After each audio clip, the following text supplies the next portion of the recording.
2 babies dead and 6 more being treated for a bacterial infection at the Premier Healthcare Facility. Good evening, I'm Opal, Roach, sitting in for Keishla Adley, and this is the Bahamas Tonight. Health officials say they have prevented the spread of a bacteria which is blamed for 2 deaths of infants at the intensive care baby unit. Authorities say 8 babies tested positive for Acinetobacter baumannii, but the remaining 6 are on antibiotics and are said to be doing well. Health Minister Dr. Perry Gomez says all steps are being taken to ensure that the baby unit is bacteria-free. Well, the infection control team at the hospital have already done a number of things. Patients have been assessed and put on appropriate antibiotics. The hand washing and infection control techniques have been strictly addressed in the unit. The use of strict attention to asepsis is being observed, and the patients have stopped admissions to that unit. Now, Dr. Gomez also noted that patients with low immune systems are at risk. It's an organism that's found in hospitals and the cause of outbreaks from time to time around the world, and especially in areas of the hospital like intensive care units where people are very sick and have compromised immune systems, and in particular in newborn baby units, the so-called the weakest of the weak,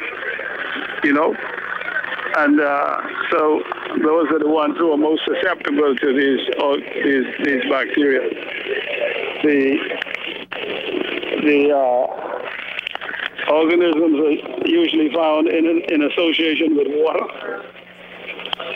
Hence, in this case, there's been air conditioning vents and so on. Now, Dr. Gomez also confirmed that Dr. Stanley Reed, who is an expert in child pediatrics, was at the facility today to conduct an investigation. He's making a number of recommendations on the way forward. In other news this evening, American hotel owners encouraged to invest in the Bahamas. That from the country's leader as he addressed big names in the resort business today in Miami, Florida. The group is attending the annual summit sponsored by the National Association of Black Hotel Operators, Owners, and Developers. Beverly Curry traveled with the Prime Minister.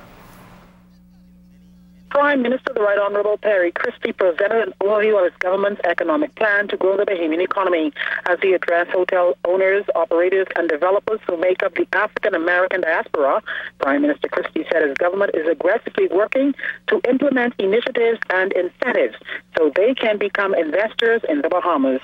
With the re-establishment of the Ministry of Investment and the Ministry of Financial Services and Trade, the Prime Minister told participants they will not only get a good return on their investments, but will also assist to create thousands of new jobs and business opportunities. Prime Minister Christie cited major development investment projects, such as the $2.5 million Bahama project on Cable Beach, the Albany Residential Golf Resort, and the Bimini Bay projects as a few of the attractive spots that will yield and are yielding enormous benefits. The Prime Minister called on the African-American professionals to partner with his government, as, in his words, the time is right to take advantage of the many investment opportunities. The African-American Hotel Ownership and Investment Summit and Trade Show, underway here in Miami, Florida, has attracted more than 150 participants. Beverly Curry, ZNS News. Now, he's been given the green light to run on the Progressive Liberal Party's ticket in the expected upcoming by-election. He's not a newcomer, but this time around, he feels that he will secure enough votes to pull the F&M stronghold. Altovise Munnings has more. I present to you the next member of Parliament. Renato Curry spent most of his life in his hometown of Murphytown, Abaco. He's inspired by the level of support generated during the 2012 general election that literally closed the gap against his bid to beat 35-year North Abaco parliamentarian Hubert Ingram. His campaign hasn't changed much, but this time around, the PLP's North Abaco by-election candidate plans to reach more constituents to claim victory. I think it's very important that we maintain the middle class and as well as the poor. So much that needs to be done too. to help sustain these people, which are the majority. So the PLP offered a better platform to help these sorts of persons. And in my community, in particular Murphytown, we have a lot of poor persons, middle class as well, most of the communities throughout the north. So I think that platform that I can really serve my people from to help them is what made it so appealing to me. Mr. Curry admitted in his speech Thursday night that this North Abaco by-election is bittersweet because the opposition's candidate is his wife's first cousin. Now, since the general election, he's received calls from both PLP and FNM supporters who've shared general concerns for change in Abaco. Job creation is going to be my main focus. So I've been engaging with a lot of investors to try to get them to North Abaco so that we can create some jobs in that area. You know, those areas for a long time, further north in particular, it's been known as more fishing villages. But we want to change that too, to bring some businesses in, bring some investment in there, and change things around. And Curry has full support from Progressive Liberal Party leader, Prime Minister Perry Christie. He's a very articulate, knowledgeable young man with a vision for Abaco. That came out clearly in the campaign, and when you speak with him, you know he's an outstanding candidate. Prime Minister Christie promises Abaco residents that they will see a greater presence from the PLP to spread the party's message of hope and help. And while a date has yet to be announced for the pending by-election, Mr. Christie does have a strategy. I'm also confident that a lot of Mr. Ingram's support was entirely due to Mr. Ingram.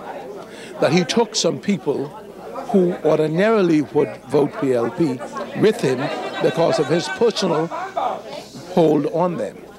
And so I'm thinking that in the absence of Mr. Ingram, he will not be able to have the same strength in saying to them, vote for Gomez. The Progressive Liberal Party anticipates that North Abaco constituents will make the right choice to remain a formidable political force in the Bahamas. Altovise, Munnings, ZNS News. International observers making lots of recommendations following our general election. One of them is having more women involved in politics. The country's leader addressed this issue. Janine Noel Ferguson has that story. Women have found it difficult, increasingly so, to aspiring to come into public life because of the vicious culture. Yet Bahamian women like Janet Boswick, Italia Johnson, Cynthia Mother Pratt, Loretta Butler Turner, Glenys Hannah Martin, Melanie Griffin, and Hope Strawn have all in recent times braved the political landscape, which could become a ruthless arena. And with the pool of women in politics now increasing, international observers have recommended that the Bahamas put a formula in place where government and opposition are represented by a minimum amount of women. Prime Minister Perry Christie agrees, but notes that history shows that most women, for some time, have kept their distance. As mothers and wives, lots of discomfort if they become the subject of political attack. And that is why one of the recommendations is, and I thought it was intriguing to me from the observers, is that we ought to endeavor to have a code of conduct signed off on all of the political parties as to how we would conduct ourselves in general elections so as to avoid the extremes that takes place in politics. And those attacks come in many forms and could affect family members, various organizations, or associates. Yet some may say this is the price of entering public life. But Mr. Christie says we need to put a guard on all of this, as the international observers have recommended that political parties now sign off on a code of ethics. I don't know if that exists anywhere, but it would be instructive for us to look at it. So the point I want to make is this. We've had international observers in. They have made specific recommendations that on the face of it can be addressed by us. And we're going to have to rely on the workings and the maturity of the political establishment to be able to work together to make this happen. The Prime Minister also called on the leaders of government and opposition business in the House of Assembly to examine the recommendations and act on them as soon as possible. Dr. Nodish, you and Mr. Grant, Nico Grant, or those of us who wear our party hats, including the DNA, must be able to put these recommendations on a table and cause our respective parties to examine them with a view of informing the country sooner rather than later of our positions on those recommendations that are now on the table in Parliament and in the country, with a view to our being able to move the country forward. Janae Noel Ferguson, ZNS News. From the courts, 34-year-old Basil Clarke of Windsor Lane arraigned on a murder charge today. He is accused of killing Peter Knowles 3 months ago. Knowles was gunned down off Mackey Street 2 days before his birthday. In court, Clarke was not required to enter a plea, and the matter will be sent directly to the Supreme Court for trial. And still to come, community volunteers teaming up with the police in the crime